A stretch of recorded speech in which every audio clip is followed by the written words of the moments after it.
Hello guys! So it's me again, Vhie Luisa. So ang gagawin po natin is mananahi po tayo ng damit. Ang gagamitin naman po natin is punda ng unan. So I saw this one. Punda po siya ng unan.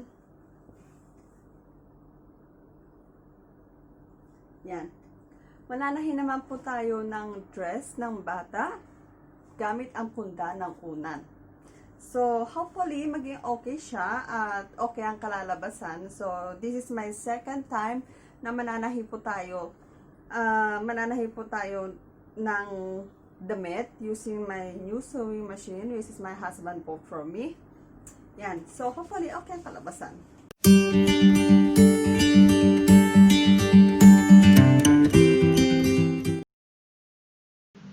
So, since may pattern na ako, ginupit ko na siya, and then naayusin na lang natin yung edge. Make sure na may allowance yung edge niya para sa tahi natin.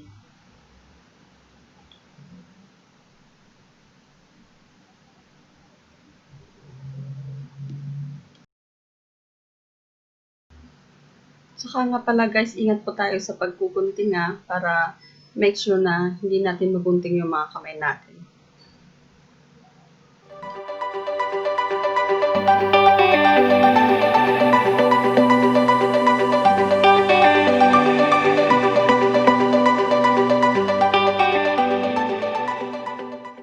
Guys, nakagawa na po ako ng pattern.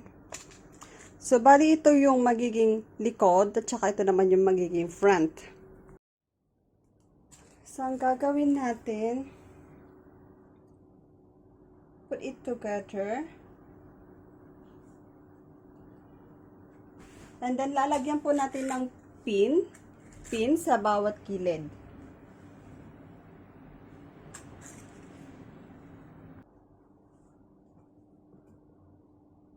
Make sure na okay po silang lahat.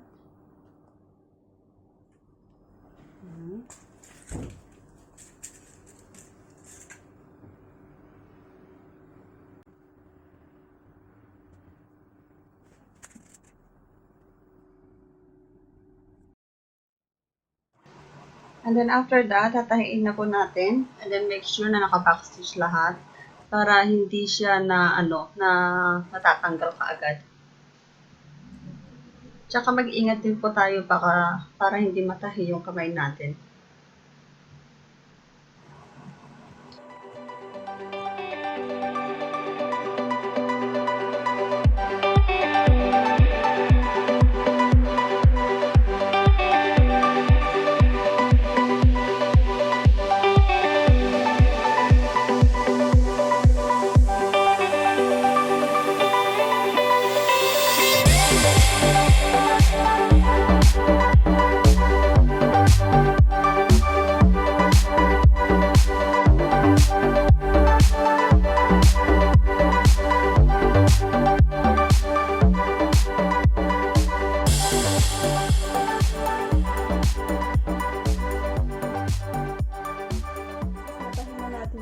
Yung mga edge niya dito. Ito naman ngayon ang tutupiin natin. Yan. Ganyan. Ipipin po natin siya sa loob and then tatahiin na lang po natin to.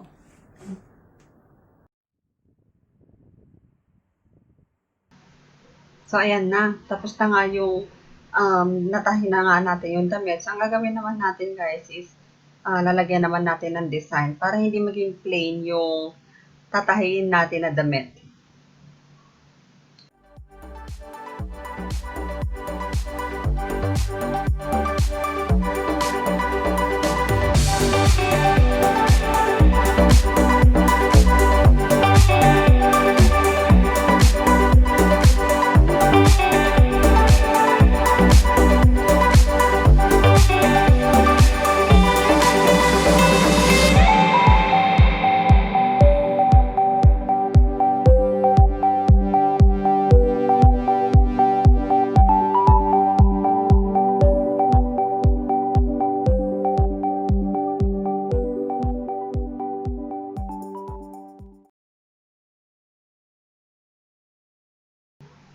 Next naman, yung ginawa natin yung bulsa.